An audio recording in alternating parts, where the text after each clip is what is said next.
There's a moment in every survival story where the line between misery and momentum comes down to a spark.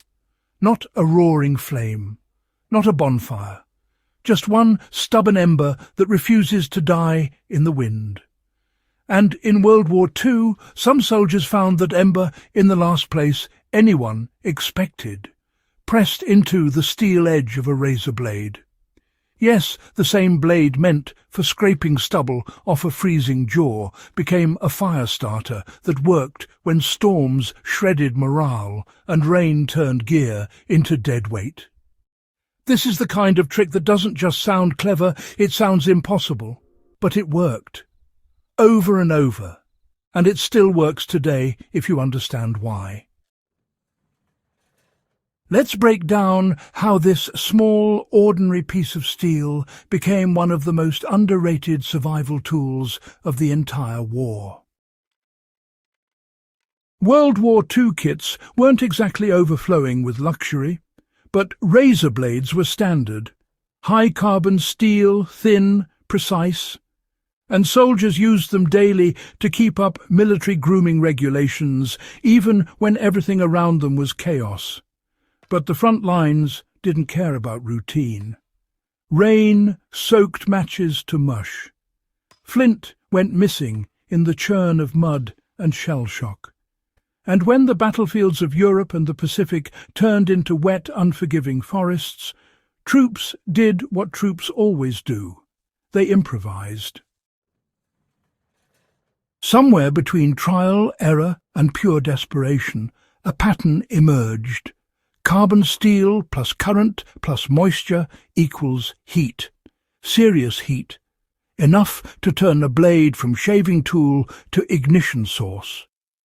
By 1944, survival instructors had quietly folded this trick into airman training because it worked so reliably. Soldiers passed it down like contraband wisdom. Not official doctrine, just field genius. What made the razor blade the star of the trick wasn't magic, it was physics, really. High-carbon steel resists electrical flow just enough to convert that resistance into heat. That tiny strip of metal becomes a miniature hot plate when fed a low-voltage current. Add foil, add a battery, and suddenly the wet forest isn't a dead zone for fire anymore. Fire in the rain is, honestly, one of the ultimate tests of survival skill. But this method cuts sideways through the problem. No friction, no sparks, no striking, scraping or praying to the god of dry tinder. It uses pure electrical resistance. Here's what happens in simple terms. Connect a carbon steel blade between two terminals. Flashlight battery, radio battery, anything from 1.5 to 9 volts. The current meets the razor edge, gets bottlenecked by resistance, and ramps the temperature up fast. Soldiers noticed the metal could hit ignition-level heat even with damp tinder pressed against it. That's because the reaction occurs inside the molecular structure of the steel, not on the surface like a match head. And that foil soldiers scavenged from chocolate bars and cigarette packs? Well, that wasn't just convenience. The foil acted like a clean wire, thin, flexible, and conductive. When paired with the razor blade, the circuit produced hot spots around 300 to 400 degrees Celsius, enough to turn frayed cloth or bark scrapings into smoke and then fire. Rain couldn't choke it out because, you see, the heat came from the inside out. In short, storms could flood trenches, ruin morale, and turn boots into buckets, but they couldn't shut down electricity. This wasn't a complicated science lab operation. It was almost insultingly simple, and that's what made it so reliable. A soldier would peel the foil lining off a ration wrapper. That became his wire. Then he'd pull a battery from his flashlight, because, light was optional, but warmth wasn't. The razor blade sat between two strips of foil, each end touching a battery terminal. Once the loop closed, the edge heated up. The tinder, rope fibres, cloth threads, maybe even bark scrapings, pressed gently onto the metal until it smouldered. There were no sparks flying across a foxhole, no dramatic flare, just a faint glow, a curl of smoke, and then the first stubborn ember, enough to dry socks, warm hands, get a tiny cooking flame going, enough to feel human again for 5 minutes before the world went back to war.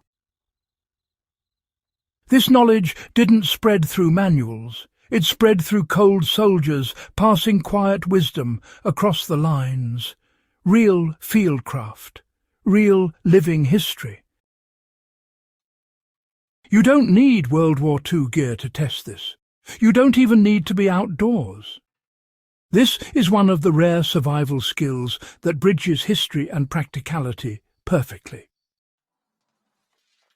Start with a carbon steel razor blade or a common utility blade. Just make sure it's actual steel, not stainless. Connect 2 thin wires or strips of foil to opposite sides of the blade. Touch those wires to a 9-volt battery. Lay a bit of tinder onto the blade's edge. Within seconds, you'll see smoke. Transfer the ember to a proper tinder nest. Dry grass, shredded rope, cotton fibres. Blow gently. Flame follows. This is, honestly, one of the fastest, most reliable, non-friction fire-starting tricks you can add to your skill set. And if you're a reenactor, collector, or educator, it's a powerful demonstration of what real soldiers relied on when the issued gear just wasn't enough. Because that's the secret behind this method. It's not the tools, it's the mindset. Making something work when the rulebook says it really shouldn't. Modern ferro rods and magnesium blocks are, well, fantastic. But the razor blade method represents something deeper, the ability to pull survival from the scraps of everyday life. It's an echo of a generation that didn't wait for perfect conditions. They made do. And sometimes making do kept them alive in winter forests, on wind-lashed beaches, in the dark belly of a continent at war. Slide a carbon steel blade into your kit. Keep a sliver of foil. Not out of nostalgia, but because you might one day need the same spark those men needed when the weather turned. Absolutely brutal. If you're into real history, real survival, and real stories that actually mattered, hit subscribe to HistoryHQ and share this with someone who loves the grit behind the glory. We bring forgotten skills back to life, one spark at a time.